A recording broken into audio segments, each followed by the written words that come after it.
बाकी दुनिया के लिए सबसे बड़ा सवाल है पहले मुर्गी आई या अंडा। पर हमें इससे कोई फर्क नहीं पड़ता क्योंकि हमें पता है ये सवाल खुद ही उलझा हुआ है। इसका जवाब ढूंढने का कोई फायदा भी नहीं है क्योंकि दुनिया इससे बदलने वाली नहीं है। लास्ट में तो इनको ऑमलेट या चिकन मसाला ही बनने वाला है। बात तो सही है।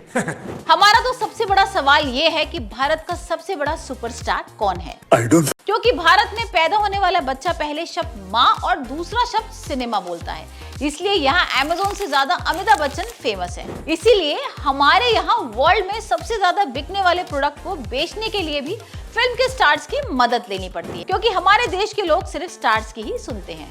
अरे एल्विश भाई के आगे कोई बोल सकता है क्या? इसीलिए दुनिया से बड़ा सवाल, अंडा और मुर्गी को हटाकर इंडिया का सबसे बड़ा सुपरस्टार कौन है, किसको कहा गया है? क्योंकि ये सिर्फ एक दो नहीं, पूरे 140 करोड़ लोग जानना चाहते हैं। अरे झूठ बोल रहा है, ये झूठ बोल रहा है। और ये सवाल इसीलिए भी इम्पोर्टेंट है क्योंकि हर किसी के पास अपने स्टार्स के फैन होने का अलग अलग रीजन है। सवाल इतना टफ है कि खुद भगवान भी आ जाए ना तो इसका जवाब देना मुश्किल है, क्योंकि हमारे यहाँ सुपरस्टार का इतना क्रेज है। अगर हमको बनाने वाला भगवान और सुपरस्टार दोनों को एक साथ खड़ा कर दिया जाए ना तो लोग पहले अपने सुपरस्टार के साथ सेल्फी लेंगे, फिर कहीं जाके भगवान की पूजा करेंगे। अब किताबों ने भी ना सुसाइड करके ये बोल दिया है कि हम सिर्फ ज्ञान का एक साधन है, हमसे नौकरी की उम्मीद मत रखो। हम किताबों का बस काम है आपको रियलाइज कराना कि आप किस फील्ड में जाने के लिए बने हो। पर लोगों को समझ तब आया जब ये सेम बातें ना 3 इडियट्स मूवी में बताई गई। और अब देखो हर कोई अपना पैशन फॉलो करने में लगा हुआ है। हमारे देश को दुनिया का केंद्र बिंदु कहा गया है क्योंकि हमारे पास हर वो चीज है जिसकी जरूरत है और जिसकी जरूरत पड़ने वाली है।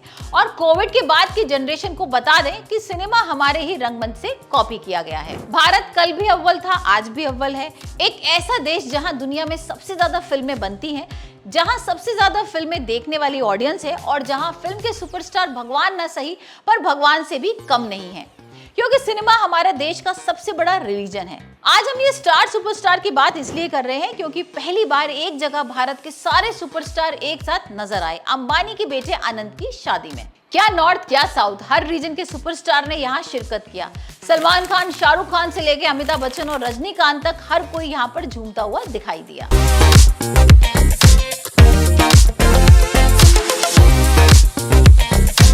और ये सुपरस्टार अपने साथ एक सवाल भी साथ लेकर आए अपने फैंस के लिए कि इंडिया का सबसे बड़ा सुपरस्टार कौन है करंट टाइम में। क्योंकि यहाँ पठान से लेकर रॉकी भाई और दबंग से लेकर रोबोट और अश्वत्थामा भी मौजूद थे, पर इन नामों में एक नाम मिसिंग है जिसकी सबसे ज्यादा चर्चा थी। ना तो इन्होंने कोई पैन इंडिया फिल्म की है और ना ही अभी तक 1000 करोड़ की मूवी दी है, पर फिर भी इनके एक फोटो की क्लिक होते ही पूरा इंटरनेट की एल्गोरिथम और पैसे देके ट्रेंड कराए गए हैशटैग ने भी घुटने टेक दिए इनके स्टारडम के सामने।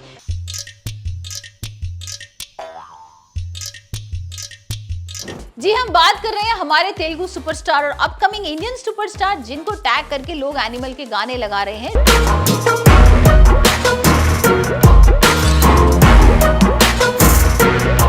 रियल एनिमल रणबीर को इग्नोर करके जिनकी शादी थी लोग उनके वीडियो स्किप करके इनकी स्टोरी लगा रहे थे। लोग तो ये भी कह रहे हैं कि Prabhas as a pan India star सिर्फ ट्रेलर है, अभी तो पूरी पिक्चर बाकी है सुपरस्टार महेश बाबू के नाम से, जिनके बर्थडे पे जब उनकी पुरानी फिल्म री रिलीज होती है तब थिएटर में नई फिल्म से भी ज्यादा ऑडियंस भर जाती है बस इनको थिएटर में फिर से देखने के लिए। इनका स्टारडम कुछ ऐसा है जिनकी फिल्म की बस रीमेक करके सलमान वांटेड और विजय थालापति विजय बन गए। Copycat copycat copycat copycat. अभी राजामौली और महेश बाबू की फिल्म की शूट स्टार्ट भी नहीं हुई है और अभी से इंटरनेट ब्रेक हो रहा है।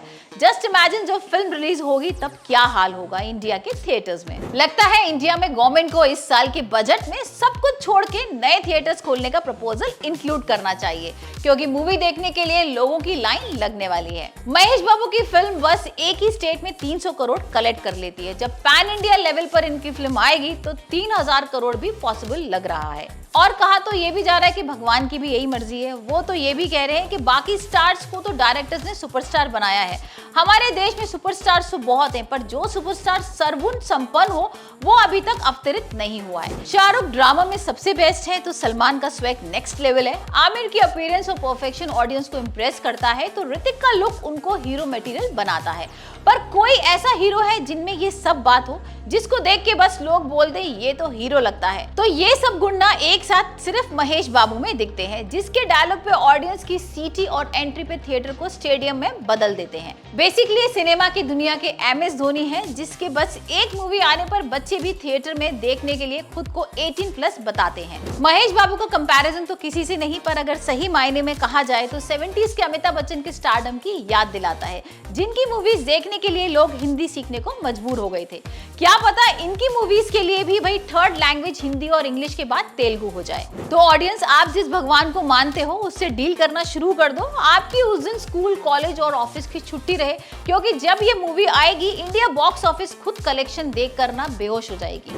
अब रजनीकांत भी खुद को इनका फैन बताते हैं। अंग्रेज तो ये भी कहते हैं कि बेकार हम कोहिनूर लेकर आ गए, इनको किडनैप करते तो भाई आज वर्ल्ड सिनेमा हमारी मुट्ठी में होता। तो भाई ऐसी अपडेट्स के लिए आप बने रहे रूप्स रिव्यू के साथ। मैं आपसे फिर मिलती हूँ, तब तक के लिए बाय बाय।